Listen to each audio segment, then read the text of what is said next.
All right, welcome to your local swell tracker update for Thursday, and it's the forecast 7 to 14 days out. And this is the North Pack. Here we are down here with a giant storm with some severe gales in that puppy, sending giant 20 to 25 foot surf Friday, the northwest coast up there by Mendocino, etc. And of course, the whole west coast in California going to be cranking. Most of the fetch is just off to our northeast. It's a long fetch. It's going to be a very big swell. We will be getting some sideband swell as well as a bit of direct hit from this guy. See it slamming over there for the weekend, Friday into the weekend. And we have another source of swells. We let the models reload here in their 7-day forecast. Here we go. That big one sending us in some north swell of 8, possibly 10 feet to focal reefs on Friday afternoon into Saturday morning. Will be dropping through the rest of the weekend. Again, a north to northeast angle. In a couple days, we see a storm off here just to the east of the dateline. It will have a captured fetch and be bringing us in some west-northwest swell on Monday, Tuesday, potentially up to 8 feet, which is great news for an epic finish of the Vans World Cup. We want to see more of those west-northwesters. We've had our fill of north.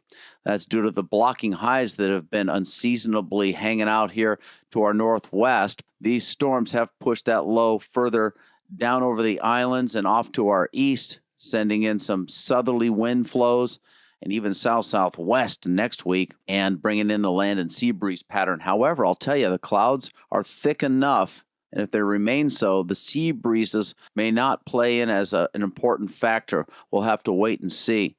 So again, this big north here, possibly up to 10, for sure 8 feet on Friday, midday to afternoon. And then we click in the animations one more time and see that swell coming in from this guy that crosses the dateline and should be at least 5 to 7, maybe 8 feet on Monday, Tuesday. We've got a giant typhoon hitting the Philippines at this point for next week.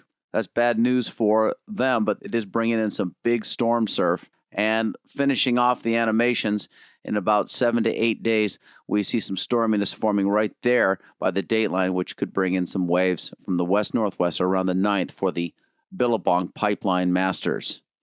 Okay, taking a look at the swell periods now. Here comes that north swell marching down our way from that large low. As you can see it, wham, hitting us there with some 12 to 14 seconds on it, peaking at above advisory levels. And then we have a little bit of that northwest swell showing here for Monday and Tuesday. And at the very end, we see some long period swell from the west on that system that was showing 7 days out. That's really long range. We'll have to wait and see. The North Shore is definitely doing its thing. Down under, we see some storminess under Tahiti, way under Tahiti.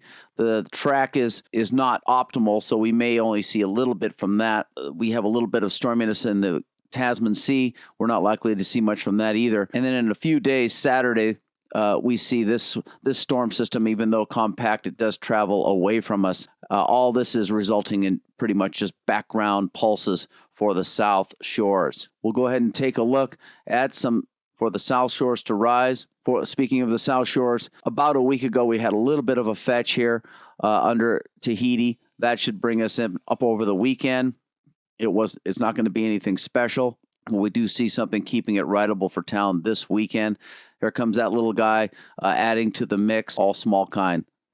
Let's take a look at the swell periods generated by what we were just looking at. You can see it starting to come up, blending in with that north swell.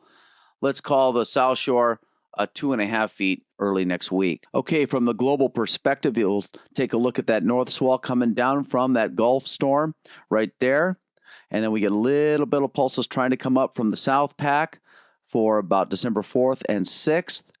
And then we get a little bit of a northwest swell Monday and Tuesday trying to show up there, and not looking too bad for Hawaii and from the jet stream is showing the troughiness over the island. The jet stream's fairly low but broken up, trying to come in off of Japan, which we want those purple blobs to thicken up and move out towards the dateline for the Billabong Pipe Masters. The jet stream in the long haul breaks up down under, showing no swell potential.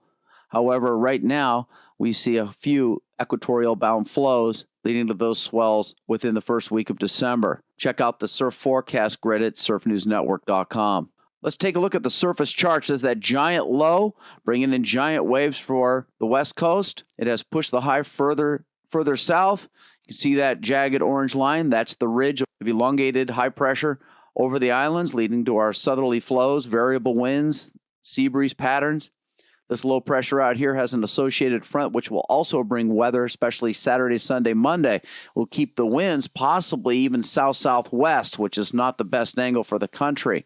A lot of weather going from gusty northeasterly winds to light and variables and southerly flows and a lot of north swells, but finally getting some west swell from these low pressures nearing the islands.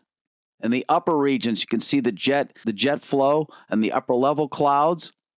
We are not in a stable atmosphere right now, and nor will we be until sometime later next week. As we drill down, I'll tell you lows are in the upper 60s, highs about mid 80s, cold in the morning.